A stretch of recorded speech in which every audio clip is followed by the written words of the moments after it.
Il était une fois dans le pays du Sénégal, notamment dans un quartier nommé Yeumbeul. Il y avait un homme qui se nommait Modou Sarr. Modou Sarr était amoureux d'une jeune fille nommée Fatou depuis qu'elle était toute petite. La maman de Fatou disait tout le temps: Ah Modou, considère dès maintenant que Fatou est ta promise et qu'elle sera ta femme quand elle sera grande. Et depuis, Modou venait chaque jour chez Fatou pour la voir. Il lui offrait du gâteau, des crèmes, des bananes, tout pour lui faire plaisir. Les jours, les semaines, et les mois passaient. Fatou grandissait et devenait une très belle jeune fille. Ses formes et ses rondeurs commençaient à se développer. Partout où elle passait, tous les garçons tombaient sous son charme. Mais Fatou ne les calculait pas. Même Modou qui est tombé amoureux d'elle depuis toute petite. Elle l'ignorait. Celui-ci était devenu tout triste et ne savait plus quoi faire. Modou allait au bord de la mer afin d'avoir des idées claires mais en vain. Il était tombé fou amoureux de Fatou qui ignorait son amour.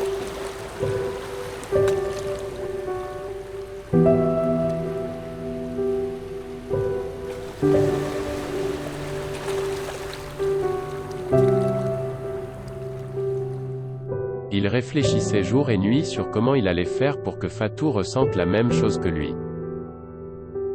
Fatigué de tout cela, Modou alla donc voir la mère de Fatou afin de lui parler. Mais celle-ci prena mal les choses et commença à l'insulter de tous les noms. Non mais vraiment Modou, tu te prends pour qui? Pour oser venir ici et me dire que tu es amoureux de ma fille? Et c'est vous sa mère qui me disait qu'elle serait ma femme quand elle serait grande. Et vous savez que je suis amoureux d'elle depuis qu'elle n'était encore qu'une gamine. Oui, c'est moi qui te l'ai dit mais c'était juste pour des blagues. Quoi? Et vous osez me le dire comme ça? Oui, et puis tu sais quoi Modou? Lève-toi et va-t'en de cette maison tout de suite. Avant que je ne m'énerve encore plus. Je ne peux pas partir comme ça. Vous devez d'abord m'expliquer pourquoi vous me faites ça. Modou. Sors de cette maison avant que je ne te frappe avec ceci. D'accord. Je m'en vais mais sachez que je reviendrai. Espèce de petit insolent. Tu aurais dû rester pour voir ce que j'allais te faire.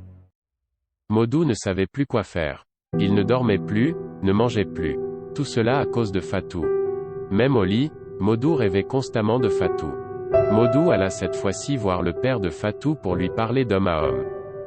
Mais à sa grande surprise, celui-ci lui dit: Modou, sois raisonnable toi aussi. Fatou est née devant toi. Tu devrais la considérer comme ta propre sœur, mais pas comme une amoureuse. Elle a grandi devant toi. Donc tu devrais avoir honte de te présenter devant moi et me dire que tu aimes Fatou. Non mais qu'est-ce qui vous arrive à vous et votre femme? Tout ce que vous dites n'a aucun sens pour moi, parce que j'aime réellement Fatou. Je ne vous demande qu'une seule chose, c'est de me laisser la marier mais vous me parlez des choses inutiles. Alors ça jamais Modou. En plus qu'est-ce que je t'avais dit la dernière fois? Épouser Fatou devrait être la dernière chose que tu devais penser sur terre. Mais tu t'entêtes à vouloir une chose qui t'est impossible. Papa, maman, vous devez savoir que l'amour ne se commande pas. Et ce que je ressens dans mon cœur n'est pas quelque chose qui s'efface aussi vite. Eh bien puisque c'est comme ça Modou, je ne te donnerai jamais la main de ma fille. Et maintenant sors de cette maison tout de suite.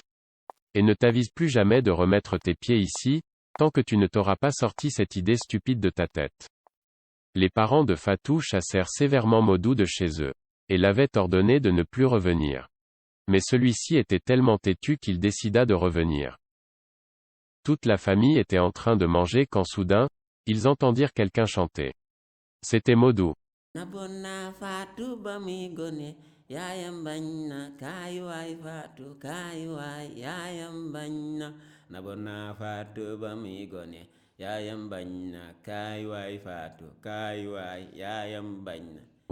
Quant à Fatou, elle était en train de manger regardant ses parents gronder Modou qui chantait son amour pour elle.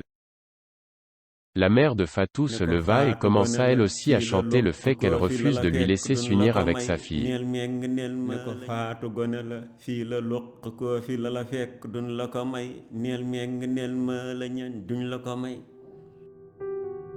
Modou était totalement anéanti. Se voir refuser la main de sa bien-aimée par les parents de celle-ci le rendait vraiment fou.